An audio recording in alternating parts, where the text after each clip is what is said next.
What's up, Phoenix Suns Nation? Big night in the Valley. Game 62 is in the books, and the Phoenix Suns win in overtime.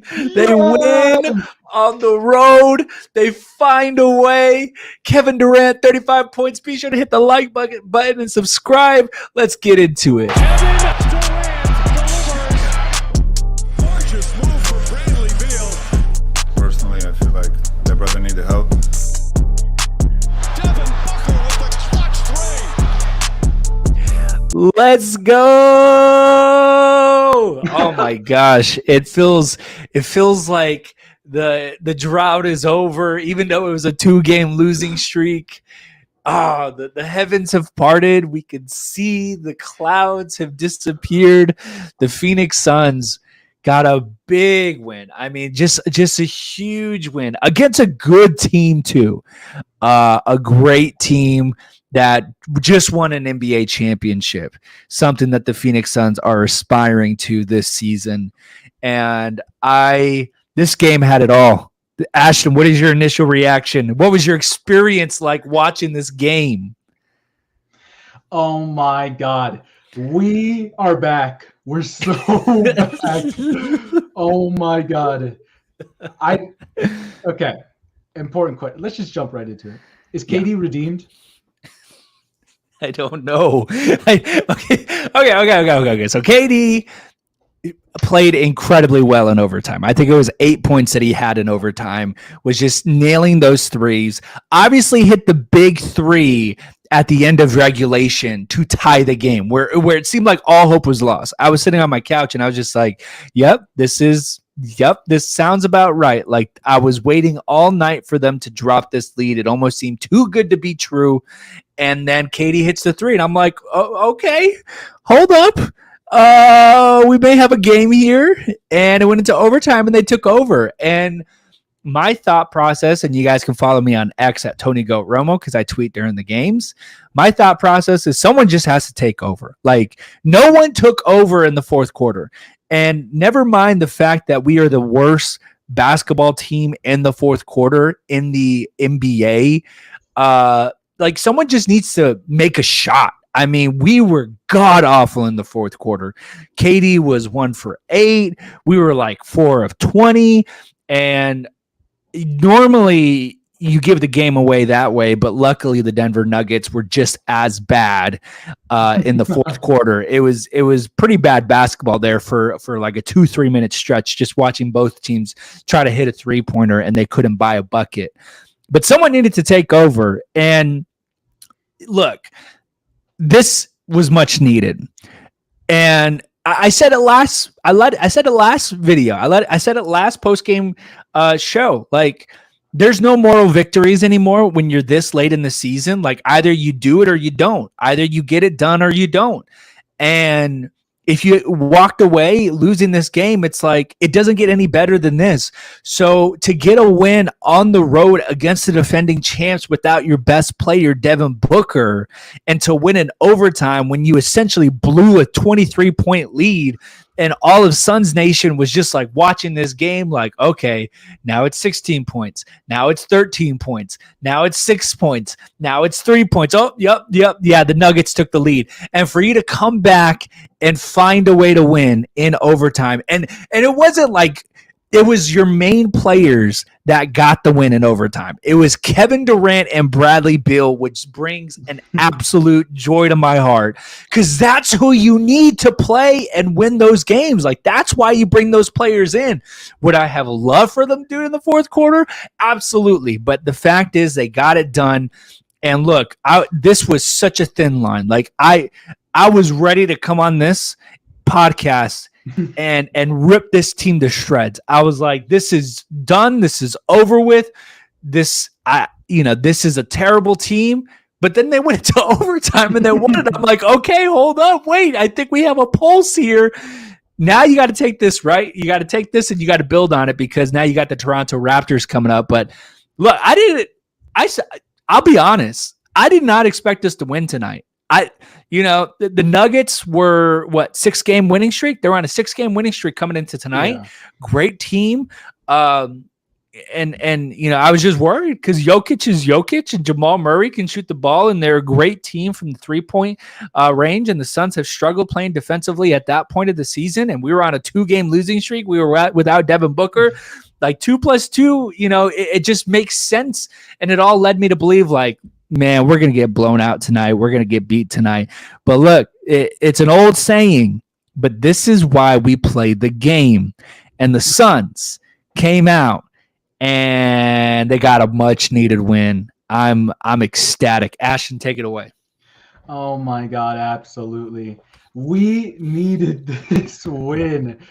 Not to just only to like avoid slipping further into the play-ins, but we just need to prove ourselves. We can beat the champion Nugs, right? Book and KD already proved it last season because they took 2 games off of the champions run. Right. But we still have it. We still got it. Yes, that's exactly what it is. And we've been saying it. Like, we've been doing these live shows after the All-Star break. And we've said it. Watch the videos. We've said it. Like, we know what type of team to expect with all 3 of them. Bill, Book, and KD. We all know, like, that's the ceiling. But the reality is you're probably not going to see that 3 as often. Like, one is going to be out or whatever, so on and so forth.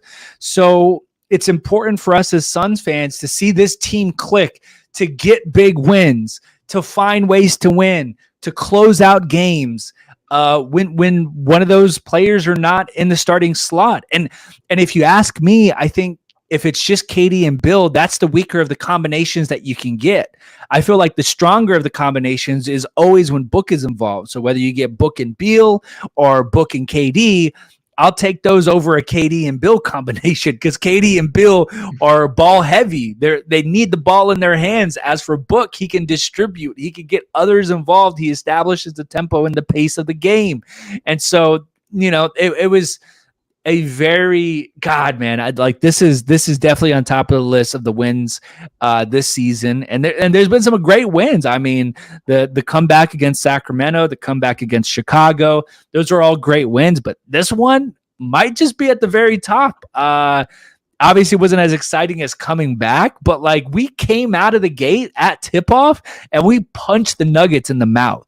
Freaking Grayson Allen. Let's talk about this man right here. Yes, Grayson Allen, 28 points, 5 rebounds, 4 assists. At one point, he was 8 of 8 from the 3-point line. This man could not miss if he was shooting the ball with his eyes closed. He was torching the Denver Nuggets. He was making them. Now, he did cool down a little bit in that second half, I'll admit. He missed, I think, most, if not all, of his shots in the second half. But Grayson Allen would have been your player of the game, but KD turned it on in overtime and got over the 30-point differential to bring him to 35 points. Talk about Grayson Allen's performance tonight, Ashton. Magical. Absolutely wonderful. I'm so happy. He looked so passive the last couple of games. I thought he had lost it. But my heart could rest easy at night knowing that he's back. That's my Duke player. That's very true. He was definitely out of rhythm the past couple of games, especially the game against Houston. Just missing shots, just not playing normally how we know Grayson can play, and being the best 3-point scorer in the NBA percentage-wise. To see him come out and just establish that. And look, like, what we've seen the past couple of games, especially in these winning efforts, is we've seen players step up. And, against the Lakers, there was Royce O'Neal. Tonight, it was Grayson Allen. And that's what you need from this team. And Bol as well the other night against the Rockets. Like, this is what you need. You need not only your core players to perform and do what is expected of them, but you need some of these role players to have a great game to give yourself a chance. And the Suns don't get a win tonight if it weren't for Grayson Allen. And Grayson Allen had, obviously not the best second half, but had an incredible first half that it made up for whatever was going to happen in that second half. Like, he was on fire, and what a great addition. I know Ashton talked about it last video, but the trade, acquiring Nurkic and Grayson Allen all in one trade has really paid its dividends. And Nurkic, look, let's talk about Nurkic now. Let's move on to Nurkic. Unless you were going to say something. No. I was just going to segue to Nurkic. Yeah. So when we talk about Nurkic, look, here at the Valley Boys podcast, we like to educate you on the game of basketball. Like, you can look at stats and you can look at the highlights and the things that are going to be posted on social media. Nurkic isn't going to be on one of those. And if you look at his stat line, you're not really going to be entirely too impressed. I mean, 12 rebounds, 6 assists, 7 rebounds. But I'll tell you what, the Suns don't win tonight if Yusuf Nurkic isn't playing the way that he did on Jokic tonight. Absolutely. This is why you go out and make that trade. I'm sorry, but if DeAndre Ayton is on the squad tonight, we're not winning, because Jokic is having a triple-double going, 40 points, 20 rebounds, 10 assists on DeAndre Ayton. Nurkic is a dirty, aggressive player that loves to get in the trenches, and he loves doing the dirty work that nobody wants to do on this team, and he did that. And he fouled out tonight, but he gave everything he had to stopping the 2-time MVP Jokic. So I salute Nurkic. It's not going to show up on the stat sheet, and sometimes it won't. And I think in the history of basketball, in the history of the NBA, you're going to see that, where the greatest players, some of the best players, you don't see them, on the all-time list. You don't see them in the top 10 or top 5 of statistics. But Nurkic played an incredible game, and don't you forget that they won tonight because Nurkic's effort, and he shut down Jokic in the first half there. Absolutely. All right, so we have our Jokic stopper in Nurk. Mm-hmm. You've said it yourself. All right. If Jokic is called the Joker, then we found our Batman. Which is weird, because Nurkic actually calls Brad Batman. That's been like his thing on social media all season long. So what does that make him? Does that make him like Robin? Is like Nurkic Robin? I don't know if that plays into the lore. Actually, I know. Listen, man, I make the one-liners. I know it. So yeah, Nurkic, great game. Bradley Beal struggled, and that was definitely a little bit disappointing to see, especially after him having such a great game the other night, being the enforcer and the aggressor that we know that he can be. Really struggled. 6 of 18. Good God, you look at that line, 6 of 18 shooting 33%, 2 of 5 from 3-point range, but did show up hitting a couple of crucial baskets late in this game to keep that momentum going, and especially in overtime. So any other night, if we lose this game, I'm bringing the heat on Bradley Beal, but he did make some big shots in overtime, and we needed him.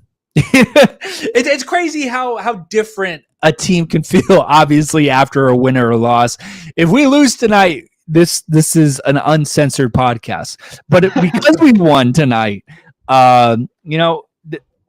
he made some plays. He made some big plays that mattered late in the game, and I'll take it. I'll take this win. You'll hear no complaints from me tonight. I'll take this win because we needed it.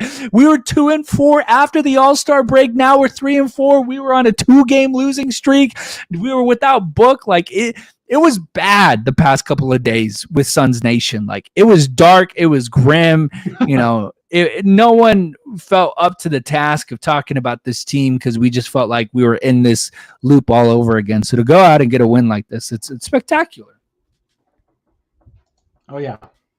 I don't know if you saw it in the standings, but even though we've had our darkest week, Suns actually went back into the play-in or a playoff spot. Like we went back to 6. I don't remember who lost. I know the Mavs are struggling, but I know the Mavs were like a seed behind us. I actually want to see this. I don't know if it would be updated right now. It was the Sacramento Kings who once again choked a 20-point lead to the Chicago Bulls. Shout out Chicago.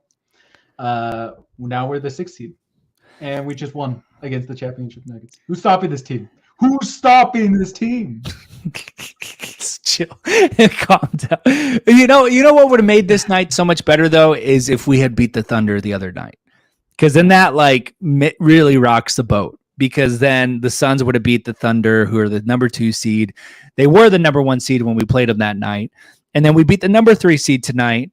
And they had all their players, man. Like, no excuses for the Nuggets. Denver was fully loaded tonight, and they were on a run on a 6-game winning streak. And we come in on a 2-game losing streak without our best player, Devin Booker, and we still went on the road.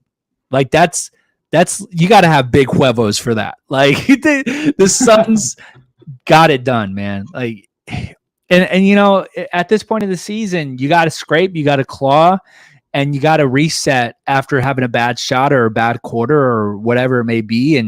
And we need these players just to do that.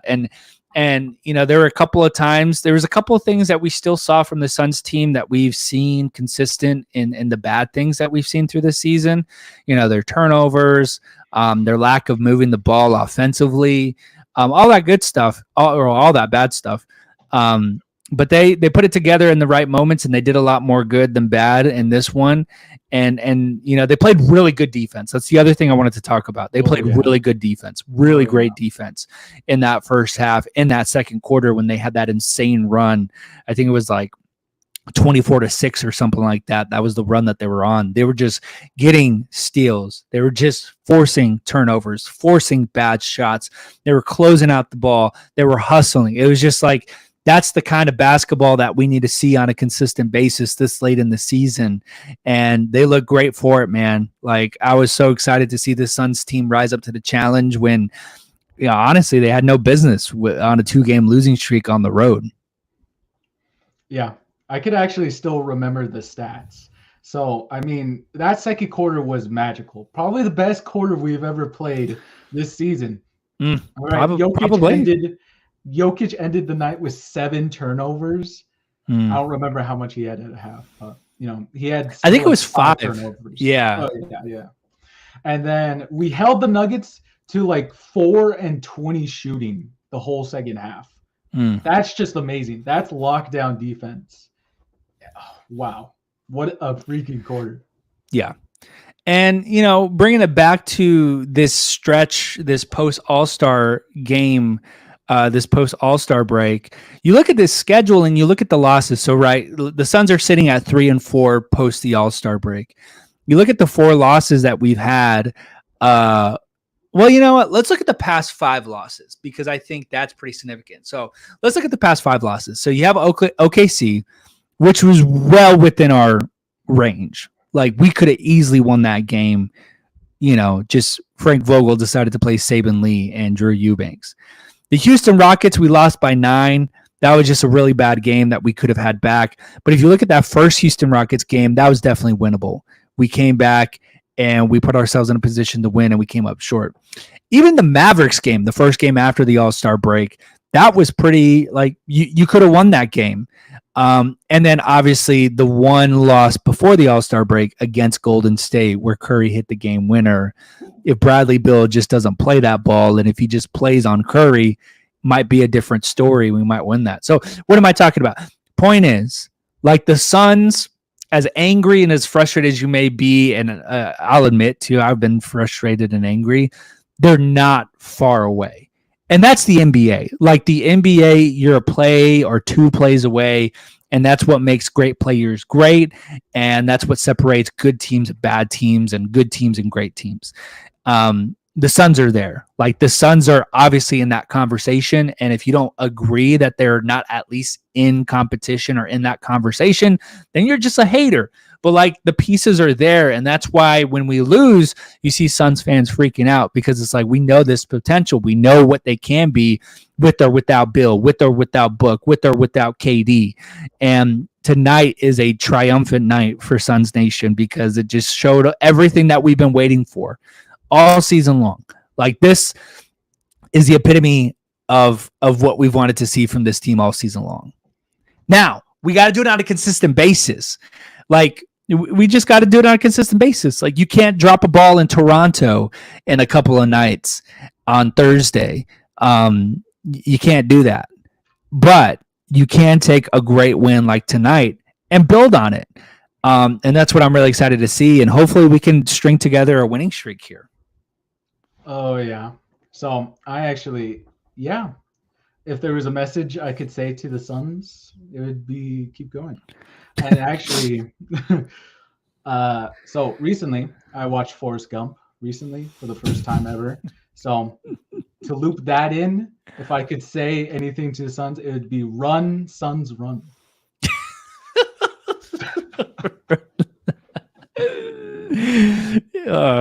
Back to the game here. Lots of minutes. I thought Saben Lee, Saben Lee's kind of back and forth with me. I love his hustle. I love his speed. Sometimes he doesn't make he doesn't finish at the rim and he doesn't get the layup that I wanted to. But what are your thoughts about Saben Lee? See, it's kind of funny that you say he's really bad at finishing at the rim. But tonight, he had that dunk. Yeah, he freaking baptized the Nuggets. That was insane. I want to see that Saben Lee. I want to see more. Yeah. My so I was like it was like the middle of the third quarter, I think, and I was kind of just relaxing, watching the game, just not as intensely into it. And this freaking dude, I thought he was gonna go for like a contested layup, draw the foul, go to the free throw line. This dude tomahawks it right into the basket, and I just stand up. I'm like, oh my god, who is this man? I didn't know this man was on the team. God, I didn't know Saben Lee had that in his bag.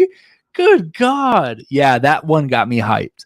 And I think that definitely got the team hyped as well. But I think he can build on what he's doing. Would I prefer it? Like, there is one more roster spot. Like, that's the elephant in the room. There's one more roster spot. Would I love for the Suns to go out there and get a point guard? Yes. I still think this team needs it. Patty Mills, one of my favorite players from the San Antonio Spurs, back in the day, not recently, but back in the day, he's available. A little bit on the other side, but I actually think he's talking to the Miami Heat more so the Phoenix Suns. Yeah, didn't he get signed today? Yeah. I think he was talking, or I think if he got signed, he got signed. But I mean, even in this game, you could still see the importance of a point guard. The turnovers, the fourth quarter. I mean, let's be excited about the win. It's a great win, yes, but like, let's still not excuse the fact that the Suns were god awful in the fourth quarter. They were terrible. They couldn't buy a bucket. Yeah, just too much KD ISOs. That's what really drags the game out. Is every time KD goes into ISO, or at least it really is. It's almost like they don't know what to do offensively, so they're like, just give Kevin Durant the ball. Give Kevin Durant the ball. And he's missing these shots because he's just like, he's so out of rhythm, and so, yeah, I completely agree. So do I think a point guard would free everything up and have Bill just be what he is on the outside and have KD be who he is on the outside and come off screens instead of being the ball handler? Absolutely. It almost seems like I'm seeing a lot more Nurkic being the ball handler. Like, I don't know if you noticed that, but like, it's a lot of him bringing up the ball sometimes and him posting up and handing it off or tossing it. I'm seeing a lot more of that, and he's great at that. But like, this team still lacks a true point guard. And right now, technically speaking, Saben Lee is literally your only point guard on the roster.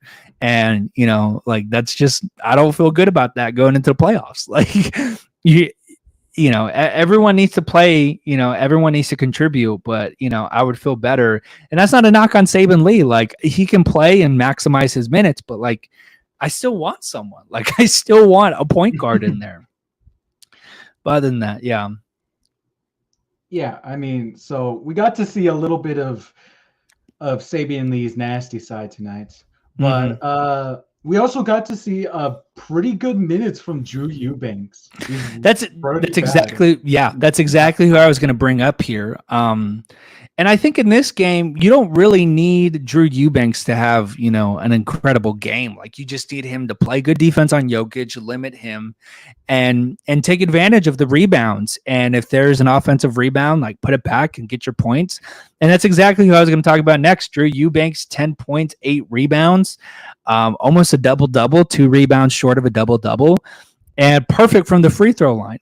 4 and had 4 offensive boards as well. So that's what I'm seeing more of this team too. That really killed us last season is the opportunity for offensive rebounds. This Phoenix Suns team is giving this team second chances at getting points, and that's just something that wasn't existent last season. What really killed us. So yeah, absolutely. Drew Eubanks played a solid game, especially after Nurkic went out. Oh yeah. I mean, his defense on Jokic wasn't perfect, but it was suffice. Yeah. yeah. And I like Eubanks instead of Bol because even though Bol's athletic and he can get you points, he's a little bit too jumpy for me on defense. And Jokic he's so strategic with the way he plays offense with his pump fakes, and he can get you to jump. And no doubt, if Bol's in there, Jokic is getting him to foul him. Yeah, it's just no question. I just don't think Bol's there enough to be disciplined on defense. But as for Eubanks, he's so solid, he's stout to the ground, flat-footed, that he's able to just like be that big body and like make Jokic work for his baskets, which I like. So shout out to Eubanks. He had a great game. And last but not least, Kevin Durant. 14 of 34, obviously not the best shooting night, shooting 40%, but definitely came up in the moments that it mattered. And he won this game for the Phoenix Suns in overtime. Oh, yeah. Won this game for the Phoenix Suns in overtime. And I've been critical. I will not lie. I've been critical of number 35 and Kevin Durant, and I've been wanting more of him. I've been disappointed with his with his performance. And I don't want to say that I like challenged him, but like it sort of was a challenge of like, look, we just need you to be like that guy right now. We need you to take over the game. We need you to at some point just like put the game away, because that's what you're here to do. And he did exactly that. Like, would I have loved for him to do it in the fourth quarter? Yeah, absolutely. But it went to overtime, and he did it in overtime. He outperformed Jokic, outperformed the Nuggets, outperformed Murray, and on the road he hit some tough buckets. I mean, you look at the highlights again in overtime, like every single one of his buckets was tough. It was a 3-point contested shot. It was a mid-range contested shot. He just like, it felt good. I don't think we've seen a natural KD post All-Star break, but I feel like tonight we got it. We got someone that was finding his rhythm and his shot again. Yeah.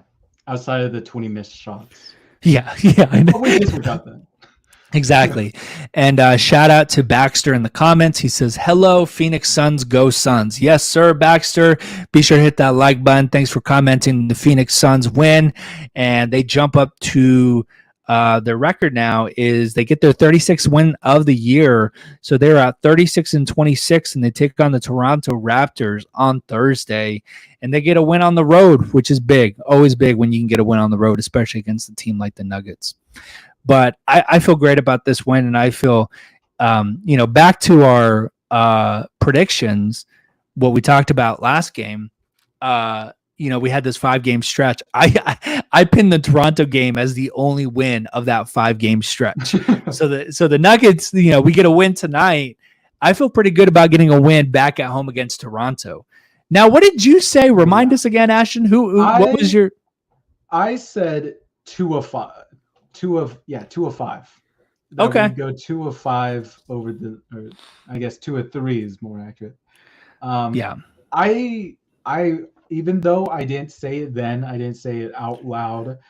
I did have a question mark about this game because out of the upcoming 5, I felt like we might have a real chance at this one. And then also Toronto. I have that one as a win for us as well. Yeah. I don't think we're going to win that much against the Celtics and Cavs. Yeah, you talk about a difficult game. I don't know if you checked that game out too. I caught the end of that Boston-Cleveland game before the Phoenix Suns game and the Denver Nuggets game. That one was pretty intense. And, that one's, we talk about the hard schedule, but, after the Toronto game and the Boston game, we go on a 4-game. Oh, God. I'm looking at the schedule. So we go on a 4-game road trip, Cleveland, Boston, Charlotte, and Milwaukee. Then we have a quick 2 games back at home against Philadelphia and Atlanta. And then we go on the road again for 5 more games. So let me do my math there. So out of the next 11 games, 9 of them are on the road. So it gets tougher. So that's why tonight's win means a lot to us. It shows signs of promise. The Celtics are a good team. The Cavs, they got a good roster. The Bucks are the Bucks with Giannis. So, but regardless, let's keep tonight about tonight. We got a big win. Let's rejoice. Let's celebrate. Big win for the Suns tonight, winning 117-107 in overtime. Kevin Durant puts up 35 points on the win tonight. Great overtime.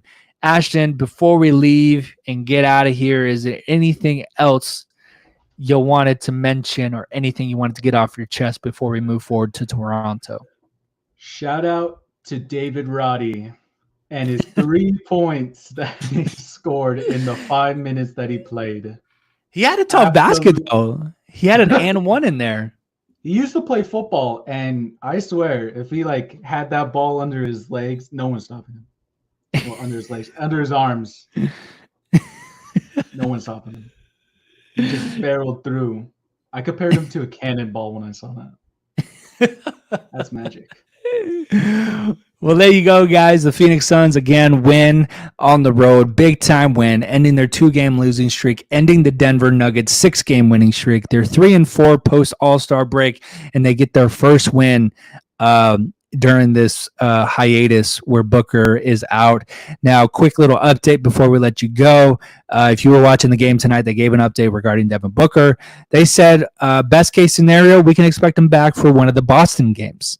Worst case scenario, we're probably looking a little bit further out, but it could have been worse. Could have been worse. At least he's not out for a month. But they also did say if tonight were a playoff game, Devin Booker would play. So take that how you will, but I kind of like how Phoenix is playing it cautious because you don't want to run Devin Booker back out there. And I think it's for a good cause because it forced this team to find chemistry tonight and get a much-needed win against a playoff contender. Mm-hmm.